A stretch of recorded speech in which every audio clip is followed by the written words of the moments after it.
కన్యా రాశి జాతకులకు ఈ వారము ఓవరాల్గా చూసుకుంటే డ్యూయల్ మైండ్ సెట్ అనేది ఉంటుంది. ప్రతి విషయంలోనూ రెండు విధాలుగా ఆలోచిస్తుంటారు.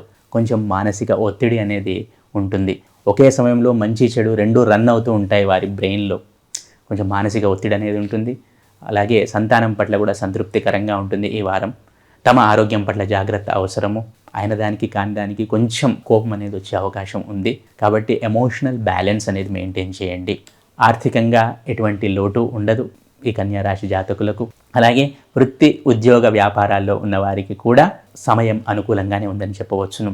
ఈ వారం కొంచెము తలనొప్పి, సైనస్, మైగ్రైన్ లాంటివి ఉన్నవారు కొంచెం జాగ్రత్త వహించండి. ఈ వారంలో కొంచెం తలనొప్పులు ఎక్కువగా ఫ్రీక్వెంట్గా రావడానికి అవకాశం ఉంది కన్యా రాశి జాతకులకు. కొంచెం జాగ్రత్త వహించండి. మిగిలిన అన్ని విషయాల్లో చక్కగానే ఉన్నాయి. కొంచెం ఈ డ్యూయల్ మైండ్ సెట్ అనేది ప్రతి విషయంలోనూ రెండు రకాలుగా ఆలోచించడం, 2-3 రకాల ఆలోచనలు ఒకటేసారి మైండ్లోకి రావటం, వీటిని తగ్గించుకోండి. కొంచెం మెదడుకు రెస్ట్ ఇవ్వండి. మిగిలిన అన్ని విషయాల్లో చక్కగానే ఉంది ఈ కన్యా రాశి జాతకులకు.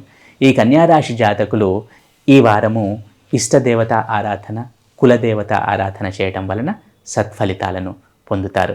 అలాగే విద్యార్థులైన కన్యా రాశి జాతకులు ఈ వారం చాలా చక్కగా చదువుతారు, చక్కటి ప్రగతిని సాధిస్తారు. తల్లిదండ్రులు కూడా సంతోషంగా ఉంటారు వారి ప్రగతిని చూసి. ఈ వారము కన్యా రాశి జాతకులు ఇంతకుముందు చెప్పినట్టు ఇష్టదేవత ఆరాధన, కులదేవత ఆరాధన చేయటం వలన సత్ఫలితాలను పొందుతారు.